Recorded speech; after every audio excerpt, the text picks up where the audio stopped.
Friends, ನಾನು ಇವತ್ತು ಸಿಂಪಲ್ಲಾಗಿ ಬೀನ್ಸ್ ಪಲ್ಯ ಮತ್ತು ರುಚಿಯಾಗಿ ಹೇಗೆ ಮಾಡೋದು ಅನ್ನೋದನ್ನ ತೋರಿಸ್ತಾ ಇದ್ದೀನಿ. ಅದಕ್ಕೆ ಏನೇನು ಬೇಕು ಅನ್ನೋದನ್ನ ನಾನು ತೊಗೊಂಡಿದ್ದೀನಿ ನೋಡಿ. 1/4 kg ಬೀನ್ಸು ಮತ್ತು 2 ದಪ್ಪ ಸೈಜ್ ಈರುಳ್ಳಿ, ಒಂದು 5-6 ಹಸಿಮೆಣಸಿನ್ಕಾಯಿ, ಸ್ವಲ್ಪ ಕರಿಬೇವು, ಸ್ವಲ್ಪ ಕೊತ್ತಂಬರಿ ಸೊಪ್ಪು, 1 ಬೌಲು ಕಾಯಿ ತುರಿ, 1 ಸ್ಪೂನು ಕಡಲೆಬೇಳೆ, 1 ಸ್ಪೂನ್ ಉದ್ದಿನಬೇಳೆ ತೊಗೊಂಡಿದ್ದೀನಿ. ಈಗ ಹೇಗೆ ಮಾಡೋದು ಅನ್ನೋದನ್ನ ತೋರಿಸ್ತೀನಿ ಬನ್ನಿ. ನಾನು ಒಂದು ಬಾಣಲೆ ಇಟ್ಬಿಟ್ಟು ಗ್ಯಾಸ್ ಹಚ್ಕೋತಾ ಇದ್ದೀನಿ.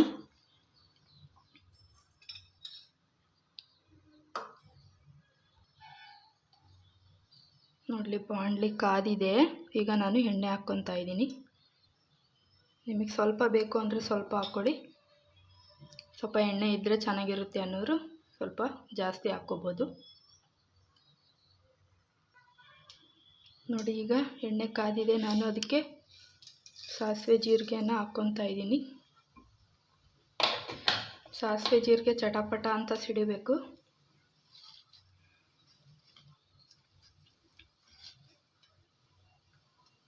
ಈಗ ನಾನು ಸ್ವಲ್ಪ ಕರಿಬೇವನ್ನು ಹಾಕ್ಕೊತಾ ಇದ್ದೀನಿ.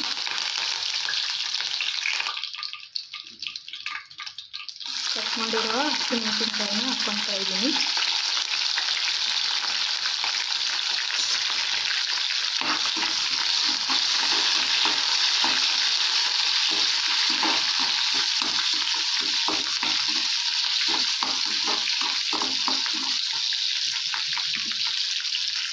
ಮೆಣಸಿನ್ಕಾಯಿ ಚೆನ್ನಾಗಿ ಫ್ರೈ ಆಗಿದೆ. ಈಗ ನಾನು ಕಟ್ ಮಾಡಿ ಇಟ್ಕೊಂಡಿರೋ ಈರುಳ್ಳಿನ ಹಾಕ್ಕೊತಾ ಇದ್ದೀನಿ.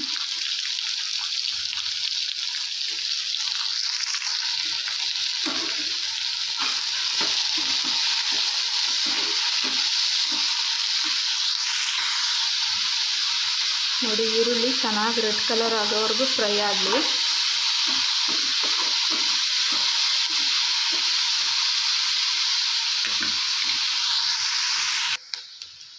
ನೋಡಿ, ಎಲ್ಲ ಚೆನ್ನಾಗಿ ಫ್ರೈ ಆಗಿ ರೆಡ್ ಕಲರ್ ಆಗಿದೆ. ಈಗ ನಾನು ಕಟ್ ಮಾಡಿ ತೊಳ್ಕೊಂಡು ಇಟ್ಕೊಂಡಿರೋ ಬೀನ್ಸ್ನ ಹಾಕ್ಕೊತಾ ಇದ್ದೀನಿ.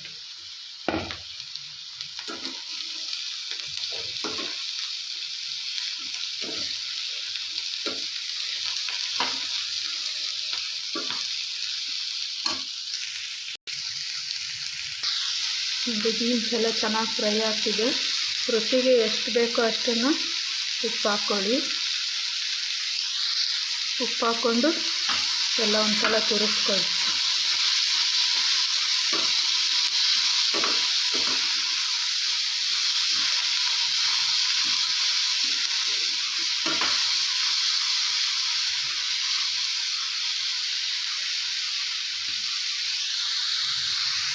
ಬೀನ್ಸ್ ಚೆನ್ನಾಗಿ ಬೇಯಬೇಕಲ್ವ, ಅದಕ್ಕೆ ಗ್ಯಾಸ್ನ ನಾನು ಕಡಿಮೆ ಮಾಡಿಬಿಟ್ಟು ಒಂದು ಪ್ಲೇಟ್ನ ಮುಚ್ಚುತ್ತಾ ಇದ್ದೀನಿ.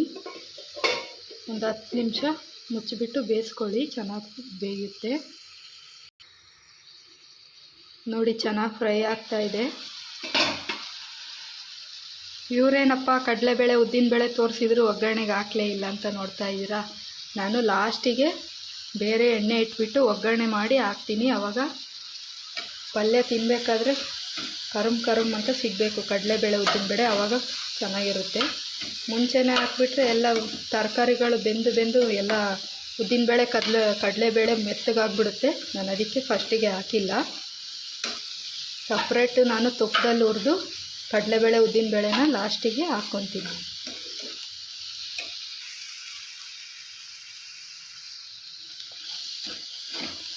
ಸ್ವಲ್ಪ ಅರಶಿನ ಪುಡಿ ಹಾಕಿ ಮಿಕ್ಸ್ ಮಾಡಬೇಕು. ನೋಡಿ, ಫ್ರೈ ಮಾಡಬೇಕು.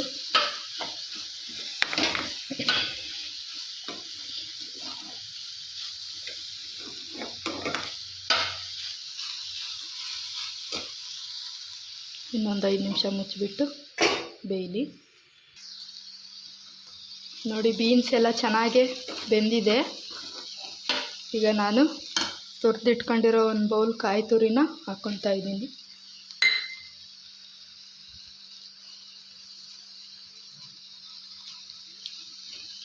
ಪಲ್ಯಗಳಿಗೆ ಮಾತ್ರ ಕಾಯಿ ತುರಿ ಬಿದ್ರೇ ರುಚಿ.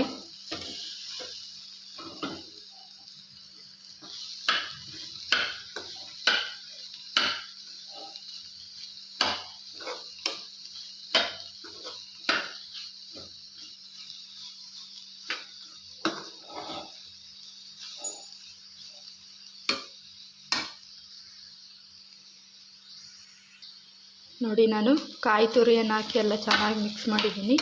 ಈಗ ನಾನು ಕಟ್ ಮಾಡಿ ಇಟ್ಕೊಂಡಿರೋ ಕೊತ್ತಂಬರಿನ ಹಾಕ್ಕೊತಾ ಇದ್ದೀನಿ.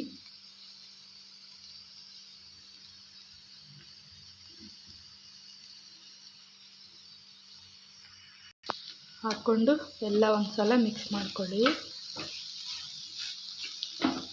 ಇದೇನಪ್ಪ ಇವರು ಎಲ್ಲರೂ ಮಾಡೋದೇ ಅದೇನು ಸ್ಪೆಷಲ್ ಪಲ್ಯ ಅಂದ್ಕೊಬೇಡಿ.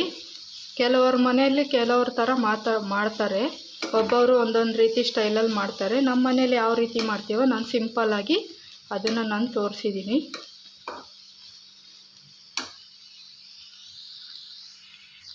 ನೋಡಿ ಪಲ್ಯ ರೆಡಿಯಾಗಿದೆ. ನಾನೀಗ ಗ್ಯಾಸ್ನ ಆಫ್ ಮಾಡ್ಕೊತಾ ಇದ್ದೀನಿ.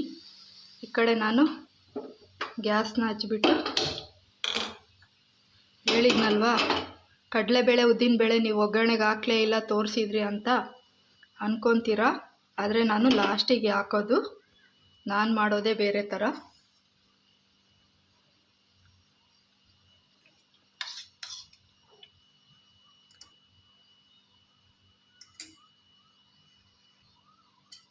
ನೋಡಿ ಇದು ಕಾಯ್ದಿದೆ.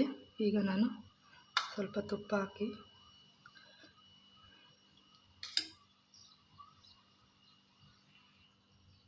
ನೋಡಿ ತುಪ್ಪ ಚೆನ್ನಾಗಿ ಕಾದಿದೆ. ಇವಾಗ ನಾನು ಉದ್ದಿನಬೇಳೆ ಕಡಲೆಬೇಳೆನ ಹಾಕ್ಕೊತಾ ಇದ್ದೀನಿ.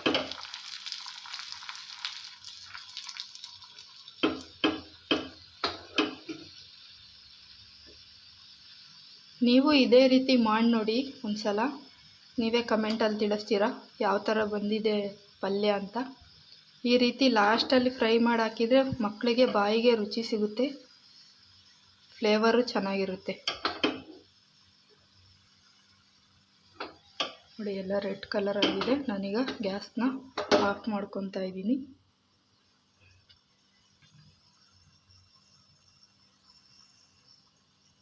ಈಗ ಇದನ್ನ ಪಲ್ಯಕ್ಕೆ ನಾನು ಹಾಕ್ಕೊತಾ ಇದ್ದೀನಿ.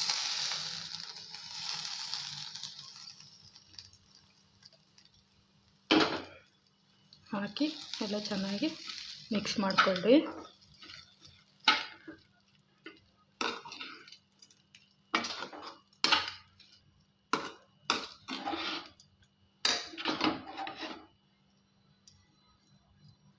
ನೋಡಿ ಯಾವ ಥರ ಕಾಣಿಸ್ತಾ ಇದೆ, ಚೆನ್ನಾಗಿದೆ ಅಲ್ವಾ? ನೀವು ಇದೇ ರೀತಿ ಮನೆಯಲ್ಲಿ ಮಾಡಿ ಟ್ರೈ ಮಾಡಿ ನೋಡಿ, ತುಂಬ ಚೆನ್ನಾಗಿರುತ್ತೆ ಟೇಸ್ಟು.